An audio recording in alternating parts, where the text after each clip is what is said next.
नमस्कार, आकाश न्यूजमध्ये आपलं सर्वांचे स्वागत आहे। शिक्षणाधिकारी सोनटक्के साहेब अहवाल देणार काय? प्रकरण रमेश शिक्षण संस्थेच्या गैरकारभाराचे।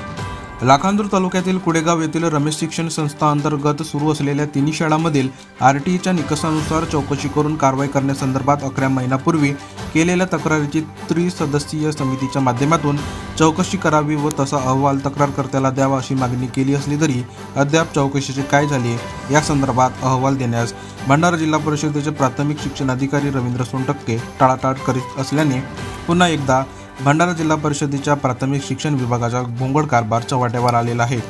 शिक्षणाधिकारी रवींद्र सोनटक्के यांचे रमेश शिक्षण संस्थेचे सचिवासोबत यापूर्वी शिक्षक पदाच्या भरती व शालार्थ आयडी वरून आर्थिक व्यवहार झाल्याची माहिती आहे। त्यामुळेच या संस्थेच्या तक्रारीबाबत चौकशी करून अहवाल देण्यास टाळाटाळ करीत असल्याचा आरोप होत आहे। रमेश शिक्षण संस्था कुडेगाव अंतर्गत नरेश वरिष्ठ प्राथमिक शाळा कुडेगाव, पंचशील वरिष्ठ प्राथमिक शाळा भागडी व पंचशील प्राथमिक शाळा पिंपळगाव कोहळी या अनुदान प्राप्त शाळांमध्ये आरटीईचे कोणतेच निकष पूर्ण केले नसल्याने विद्यार्थ्यांच्या शिक्षणावर मोठा परिणाम पडत आहे।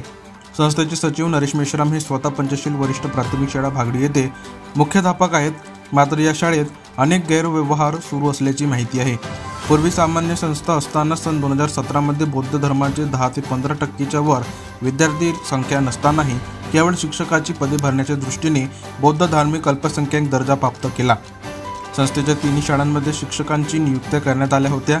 या सर्व प्रकरणात जिल्हा परिषद शिक्षण विभागात मोठा आर्थिक व्यवहार झाला असून अगदी कमी वेळात शालार्थ आयडी मिळवून देण्यात शिक्षणाधिकारी प्राथमिक यांचा मोठा सहभाग असल्याची माहिती आहे। या संस्थेतील गैरव्यवहाराची सखोल चौकशी झाली तर शिक्षण क्षेत्रातील मोठा गैरव्यवहार उघडकीस येईल। ते येऊ नये म्हणूनच शिक्षणाधिकारी रवींद्र सोनटक्के अहवाल देण्यास टाळाटाळ करीत असल्याचा आरोप केला जात आहे।